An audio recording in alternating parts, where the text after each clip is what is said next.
Hello, Paul and the community of developers with interest in AI. This is my solution for Paul's lesson 24 assignment about the gesture detection. So this is my approach. I used my previous classes, so for the details of it I let you watch my previous videos if you're interested. There's no noticeable change here.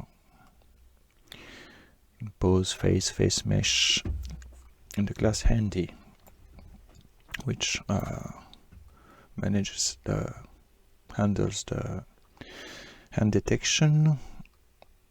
I just added here a method to return a hand in the form of an object, an instance of a class hand, which we see later. Draw hand. I just added here methods to add the index in a form of a text, just to debug facility. My approach was to consider a class hand, and that the hand is in fact a collection of fingers. So what is a finger? A finger is a set of landmarks. So it's initialized with a landmark list and a name, which is by default finger. But we can give, of course, a specific name. It will make it easier to manipulate. In a detection process, analysis process, we will often use known points, which are the base and the tip. I limited to the base and the tip of the finger because the principle will be extendable with intermediate points, of course. So if we take here this, the base for the index will be 5 and the tip will be 8, etc. This is my convention, and I made here virtual properties just to make it easier to manipulate. As we have to manipulate and analyze positions of the landmarks of the finger, I created here base X and base Y, which will give us X and Y position of the base, and same for the tip. So once again, it will make the code easier to read and understand when we got to the analysis of the gesture.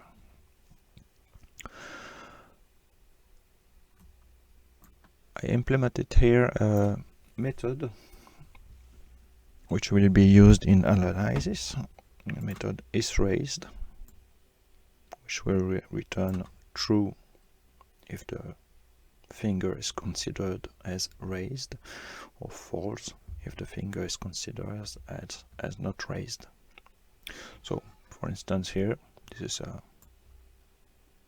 simple approach. I just consider that if tip Y is less than base Y, because it's increasing downwards, the finger is considered as raised, so it will return true. Later we will, of course, implement other methods, is pointing left, is pointing right, etc. And we can also take into account the global position of the hand. Is the hand pointing down or pointing up, or left or right, or even an angle, which will enable us to show direction, for instance, or have a different significance. A term can be raised, but if it's raised up or raised down, it's not the same signification, of course. So this is the first attempt to demonstrate this approach.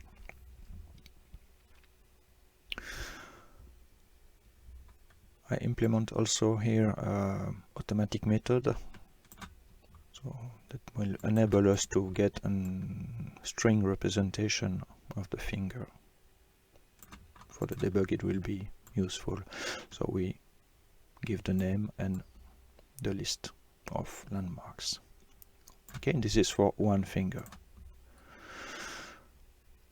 So those fingers can be collected or assembled in a hand, into a hand. So when we instantiate a hand, we give the object the landmarks, the list of landmarks of the hand, landmarks 0 to 20.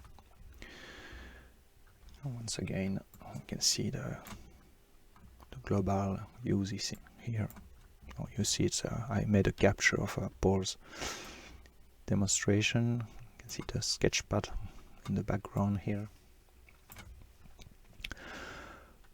I hope it's copyright free, Paul, so otherwise tell me and I will make my own graphic. So constructor takes here landmarks. We know the worst is first one, LM0. We can then initiate fingers. Fingers will be in an array, of course, and a method that initiate all the fingers with LM and parameter will affect a list of fingers with the starting points of each finger. You can see here that each finger starts at a certain position, 1 for the thumb, 5 for the index, etc. So that allows me to loop on both arrays at the same time with the zip here and have the name and the start index for the finger. Each finger is composed of, as we see here once again, 1, 2, 3, 4. So starting from start position to the fourth position, which is a sequence here, and the name. Okay, so indeed from here the hand will be composed of a series of fingers, an array of fingers.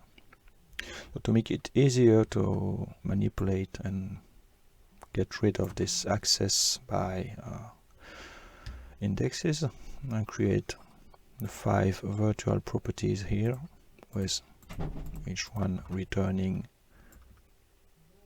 the array corresponding to its nature. The thumb will return finger 0, index will return finger 1, etc. Once again, it's to make it easier to manipulate and express what we want to do with our detection. Okay, yes, it's not very important, not very difficult to understand that what we add finger here in the loop. We use indeed a method add finger with the landmarks for the finger and the name. So we append it here.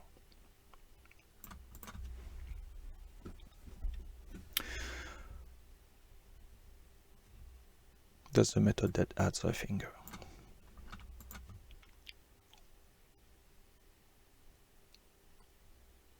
Okay, I made here a method that can compute the distance between two landmarks, even though I don't use it for the moment, but can be useful for the future. There's a method here, gesture, which is not used for the moment, and a helper here with a string conversion, string cast, which will give us the hand and information about the hand, and for each finger an information about its state, is it raised or not. It's also for debugging purpose here.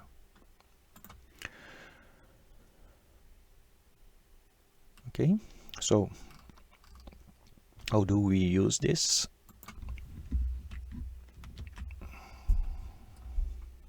After having done a hand detection, we can give here the first hand and instantiate an object hand, and maybe print the hand that we instantiate. So we can just show it here. There is no detection yet. This is my hand.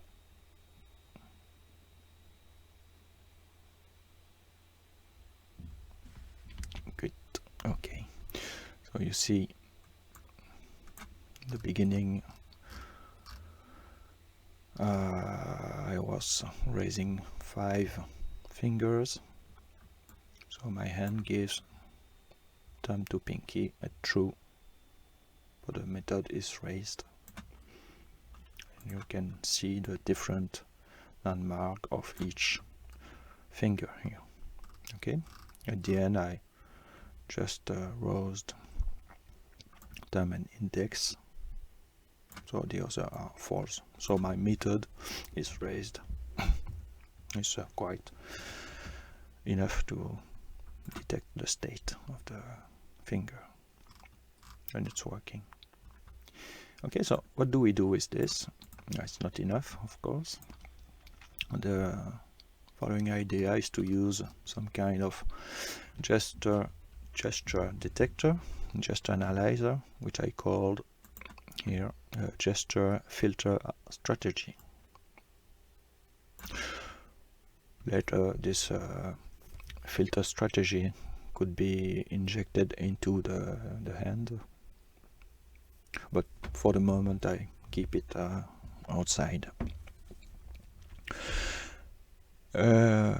Filter strategy will use a list here of other objects. Those objects are filters.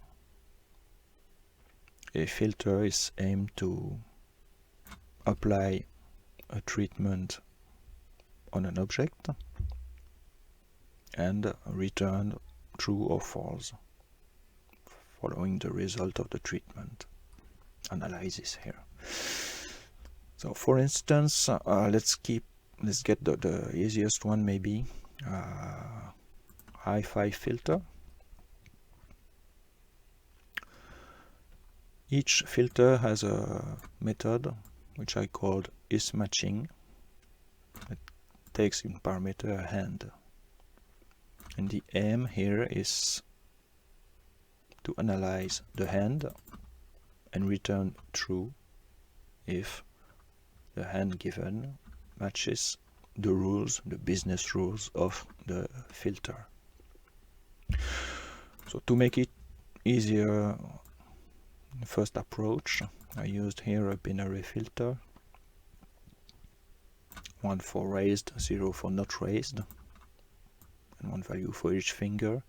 So 1, 1, 1, 1, 1 will be all fingers raised, and I have here a meaning of the filter for debug purpose too, high 5.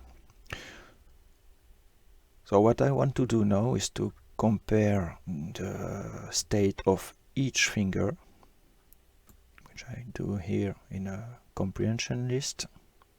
Okay, I analyze fingers in my hand and I return an array of each result of the method is raised.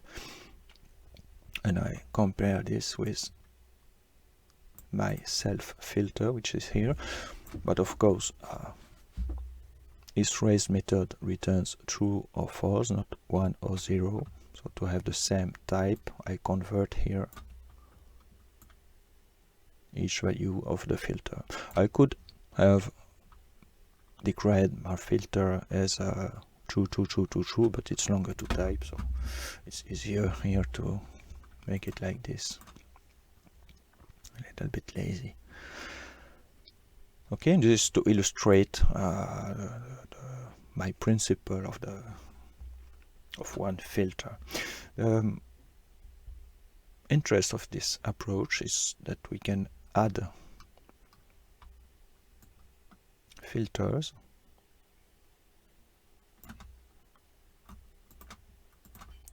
as many as we want. It's a very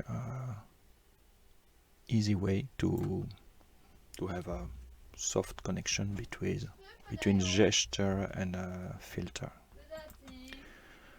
So I will now demonstrate what happens with this method match first filter. I will loop around the list, filter list,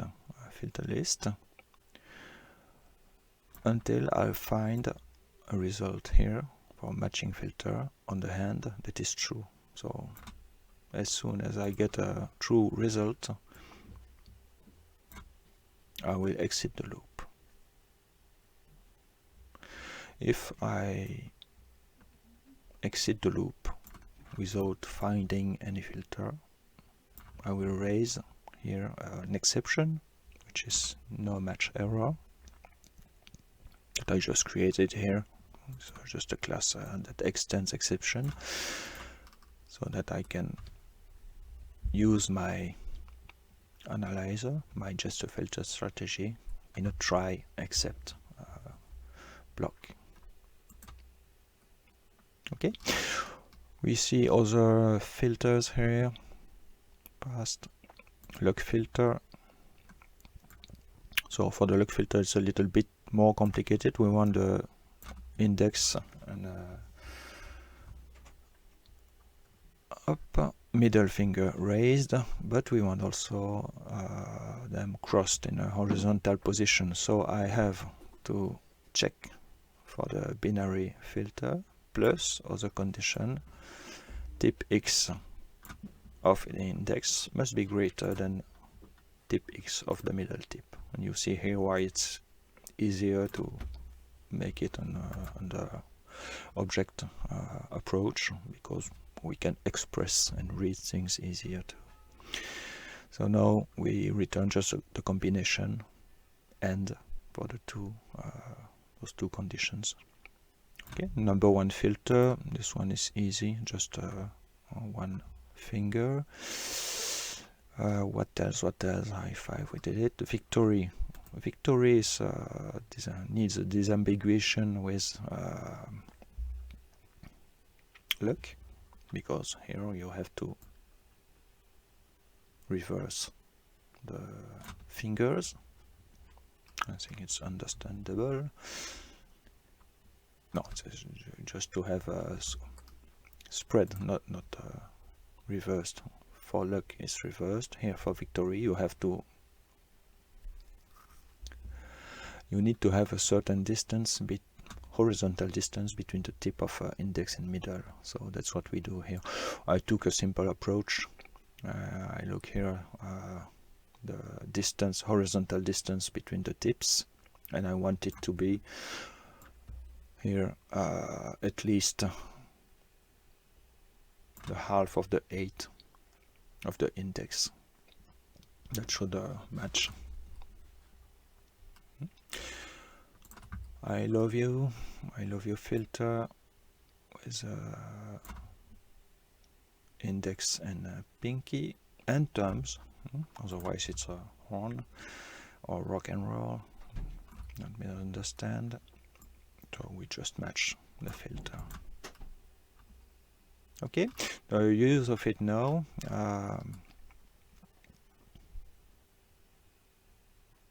Okay, we find hands instead of printing hand here. Well, activate this. We'll print here gesture match first filter with the first hand given under object form here. Let's save this and yep, I'll give a little. There's nothing to detect here. This is high five. This is number 1 here. Okay, this is up victory. This is lucky. Okay, lucky. Oh, my lighting is not very ideal, so there are difficulties sometimes to analyze, to detect the fingers. But when it detects, it's right. Victory. And what was it? I love you. I love you. Yeah, and that's it.